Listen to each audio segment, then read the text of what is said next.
Assalamu alaikum mes chers amis. Aujourd'hui, nous allons découvrir ensemble l'histoire de Dounia, une histoire à méditer. C'est l'histoire d'une future maman qui s'appelait Dounia, enceinte de 2 jumeaux et qui se rapprochait de sa période d'accouchement.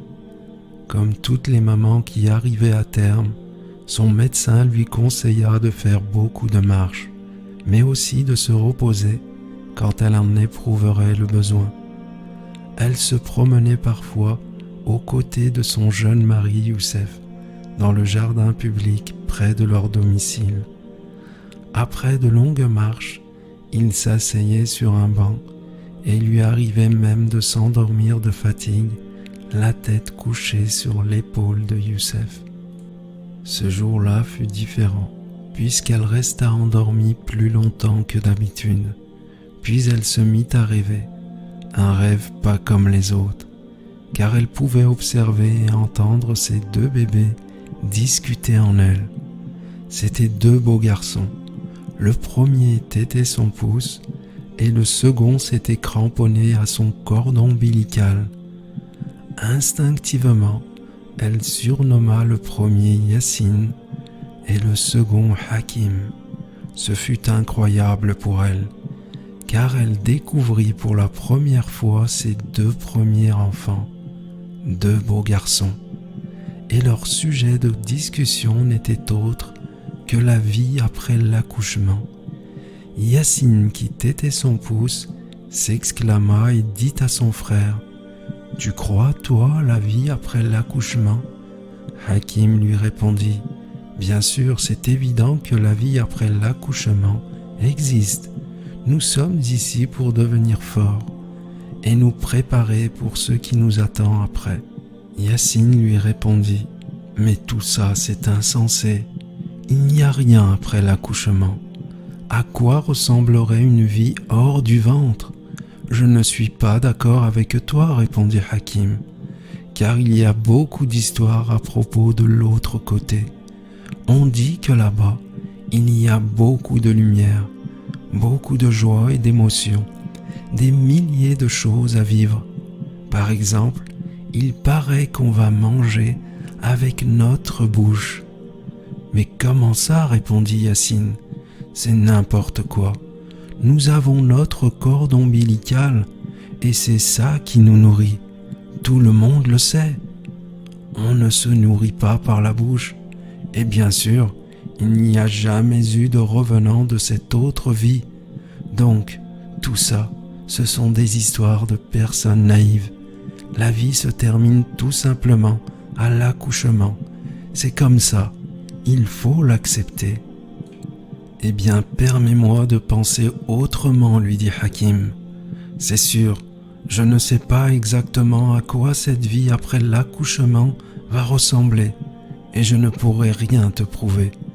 Mais je le ressens au plus profond de moi-même, et j'aime croire que dans la vie qui vient, nous verrons notre maman, et elle sera heureuse de nous voir et prendra soin de nous. » « Notre maman, dis-tu » rétorqua aussitôt Yassine. « Tu veux dire que tu crois en maman ? Ah, et où se trouve-t-elle » Hakim, très serein, lui répondit simplement : « Eh bien, partout, autour de nous. Tu vois bien, nous sommes faits d'elle, et c'est grâce à elle que nous vivons.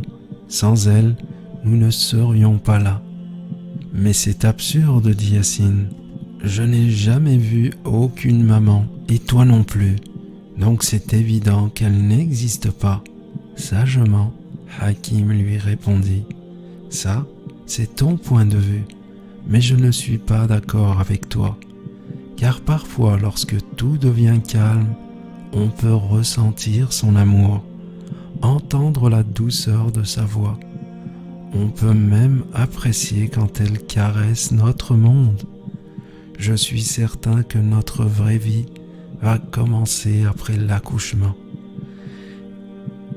Et sur ces belles paroles, nos 2 bébés s'endormirent paisiblement.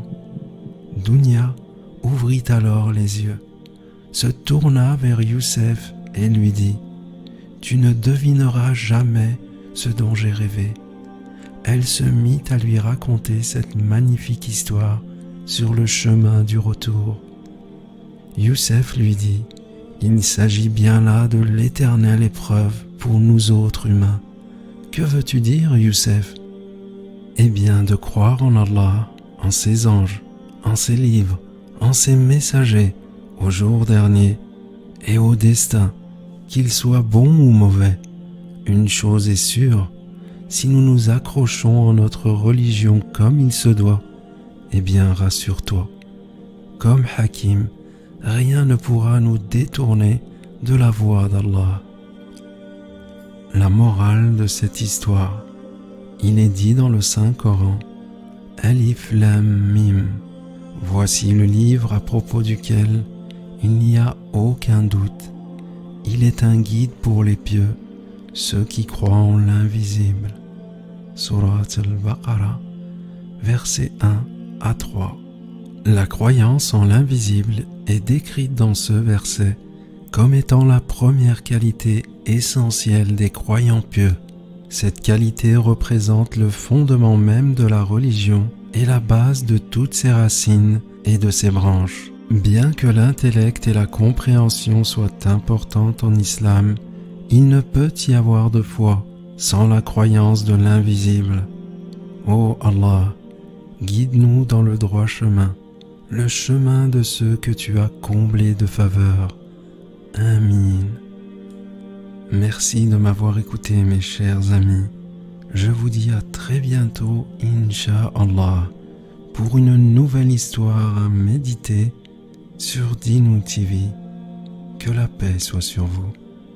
Si vous avez apprécié cette histoire, n'oubliez pas de laisser un petit pouce, de vous abonner et d'activer la cloche pour recevoir nos prochaines vidéos.